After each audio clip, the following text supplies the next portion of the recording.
Hello friends. तो आज हम बात करने वाले हैं इलस्ट्रेटर में टूल्स के बारे में। तो ये हमारे पास डिफरेंट डिफरेंट टूल्स हैं।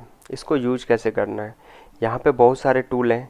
एक वीडियो में कवर करना मुश्किल है, बहुत ज़्यादा लंबा हो जाता है वीडियो। तो इसको शॉर्ट में हम दो तीन या जो भी इसके टूल्स की यूजेज है उसके अकॉर्डिंग हम इसको सीरीज़ में बनाएंगे। तीन चार जो भी सीरीज़ वीडियो के बनने वाले हैं। तो आज पहले वीडियो की शुरुआत करते हैं। तो सबसे पहले यहाँ पे जो आपका टूल्स होता है वो सबसे ऊपर होता है। आप ये जैसे इसके पास जाओगे यहाँ पे आपको दिखेगा ये सिलेक्शन टूल। सिलेक्शन टूल ये बेसिक टूल सेलेक्ट करने के लिए होता है। जैसे आपने यहाँ पे कुछ भी ड्रॉ किया तो अब इसको कहीं पे मूव करने होगा तो यहाँ पे या कुछ भी यहाँ पे कलर चेंज करना है तो इसको आप सेलेक्ट करोगे ना ऐसे, तो ये सिलेक्ट हो गया।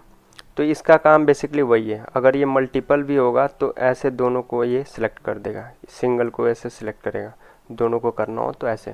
इसके बाद आप इसका कोई भी, जैसे इसके वाले का पहले वाले का चेंज करना है कलर, तो ये हमने सेलेक्ट किया और यहाँ से हमने इसका कलर चेंज कर दिया। तो सिलेक्शन टूल बेसिकली ये सिलेक्ट करना होता है, किसी चीज़ को सिलेक्ट करने के लिए होता है।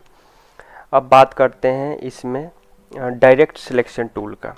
आप ये देखो यूज इसका आपको यहाँ पे दिखा रहा होगा। डायरेक्ट सिलेक्शन टूल क्या होता है, तो जो यहाँ पे आप कोई भी ड्रॉ करते हो कोई भी शेप, जैसे मैंने यहाँ पे स्क्वायर ड्रॉ किया हुआ है, तो इसको थोड़ा सा हम जूम करके देखते हैं। तो आप देखोगे जैसे यहाँ पे आप सिलेक्ट करते हो आपको यहाँ पे पॉइंट्स ऊपर मिल जाते हैं ना, 1 2 3 4 5 6 7 8 पॉइंट आपको मिल रहे हैं। तो ये एक्चुअली में इसको हम एंकर पॉइंट बोलते हैं। तो ये इस एंकर पॉइंट को सिलेक्ट करने के लिए ये डायरेक्ट सिलेक्शन टूल काम आता है। आप इंडिविजुअल इसको अगर चेंज करना चाहोगे तो वो इससे नहीं होगा।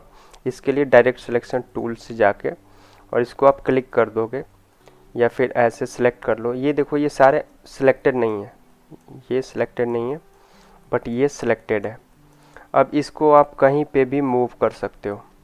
तो ये डायरेक्ट सिलेक्शन टूल का काम है, जो कि आपको सिलेक्शन टूल से नहीं होने वाला है। ये पूरे का पूरे को सिलेक्ट करता है। ये देखो उसने पूरा एरिया यहाँ तक लिया हुआ, बट डायरेक्ट सिलेक्शन से किसी भी पॉइंट को आप चेंज कर सकते हो।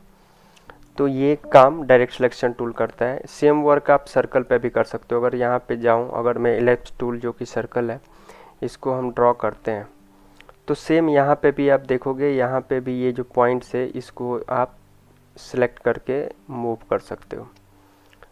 तो यही डायरेक्ट सिलेक्शन टूल का यूज है। अब इसके अंदर आप जब राइट क्लिक करते हो तो इसमें आपको एक ग्रुप सिलेक्शन टूल आता है। अब इसका यूज क्या है, तो थोड़ा इन सब को पहले मैं डिलीट करता हूँ और एक नया मैं शेप ले लेता हूँ। यहाँ पे कोई भी एक रेक्टेंगल ले लिया हमने और इसको हमने अलग अलग, अच्छा इसको कॉपी करने के लिए तो एक तो आप कंट्रोल सी कंट्रोल वी कर सकते हो। तो ये देखो इसका कॉपी बन के एक यहाँ पे आ गया। लेकिन अगर सेम पोजीशन पे कॉपी करना है तो कंट्रोल सी के बाद कंट्रोल शिफ्ट दबा के आपको भी दबाना होता है। और उसके बाद जब ड्रैग करोगे तो देखो उसने सेम पोजीशन पे इसने एक बना दिया था यहाँ पे। तो ऐसे आप कॉपी कर सकते हो। लेकिन मैं आपको एक शॉर्टकट बताना चाह रहा हूँ आज के डेट में जो सबसे ज़्यादा यूज करते हैं। आप इतना कंट्रोल सी और कंट्रोल वी करने का ज़रूरत ही नहीं होता है। आप यहाँ पे सीधे अल्ट दबाओगे तो आप देखो ये एरो डबल बन जाता है। अभी देखो ये नहीं है, जैसे ही अल्ट दबाता हूँ ये देखो आप एरो बन गया। अल्ट दबा के जैसे ही आप इसको ड्रैग करोगे तो इसमें से एक नया कॉपी बन जाएगा। फिर इससे भी आप ड्रैग करोगे, जितनी बार आप ड्रैग करोगे अल्ट दबा के उतना कॉपी ये बनता जाता है। तो ये आपको यूज आपके ऊपर होता है कि आपको यूज कैसे करना है। अब इसमें जैसे ही आप अल्ट के साथ जब ड्रॉ करते इसको ड्रैग करते हो तो ये देखो आप ऊपर नीचे मूव हो रहा है। सेम एंगल में मूव करना हो तो उसके लिए अल्ट के साथ आपको शिफ्ट दबाना होगा। अल्ट के साथ जब आप ड्रैग करके और शिफ्ट दबा देते हो तो ये बिल्कुल स्ट्रेट आता है, सेम पोजीशन पे आएगा एकदम। आप देखोगे एकदम same to same height width, ऊपर का जो स्पेस है वो सेम लेट है। तो ऐसे आप कॉपी कर सकते हो। तो चलिए हम इसका जो ग्रुप सिलेक्शन है इसको देखते हैं, इसका यूज क्या है। हमने एक बॉक्स लिया और फिर से यहाँ पे एक बॉक्स लिया और 3 बॉक्स लिया। इन तीनों का हमने कलर चेंज कर दिया। यहाँ पे इसका कलर जाके हमने चेंज कर दिया रेड और इसका हमने कर दिया ब्लू। तो सबसे पहले मैं ग्रीन और रेड का एक ग्रुप बनाता हूँ। ये देखो कोई अभी यहाँ पे ग्रुप नहीं है, तो इन दोनों को सिलेक्ट किया और कंट्रोल जी कर दिया, ये देखो एक ग्रुप बन गया। अब इस बार इस ग्रुप को भी और फिर इसको भी, सबको मैंने फिर से कंट्रोल जी किया। अब आप देखो इस ग्रुप के अंदर एक ये भी ग्रुप है, एक तो इसके साथ ये ग्रीन और रेड का एक अलग ग्रुप है, ये देखो ग्रीन और रेड का, और उसके बाद फिर ये ब्लू के साथ ग्रुप है, यानी कि पहले इन दोनों का ग्रुप बना, उसके बाद इसका और इसका ग्रुप बना।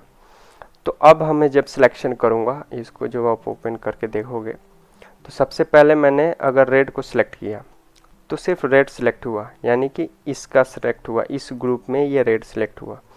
लेकिन फिर से अगर मैं क्लिक करूँगा तो इसके अंदर ग्रीन है, इस ग्रुप में जो भी है उन सबको सिलेक्ट कर लेगा। अब इसके बाहर वाला ग्रुप में जो है उसका अब ये सिलेक्शन करेगा। अगर दोबारा क्लिक करोगे अब जैसे ही, ये देखो ये ब्लू भी हो गया, यानी कि इसने पहले इनके अंदर ग्रुप को सिलेक्ट किया, फिर इसके बाहर वाले ग्रुप में सिलेक्ट किया, इसके बाहर तो फिर कुछ है ही नहीं, है तो बाहर का आपका आर्ट वर्क हो गया। तो ग्रुप सिलेक्शन का यही काम होता है कि वो पूरे के पूरे जो भी आप ग्रुप करते हो उसके अंदर का सारा सिलेक्शन करता है। तो इसको आज यहीं पे ख़त्म करते हैं। सिर्फ यहाँ पे हमने आपको selection, direct selection, group selection को बताया। मिलते हैं नेक्स्ट वीडियो में, तब तक के लिए बाय बाय।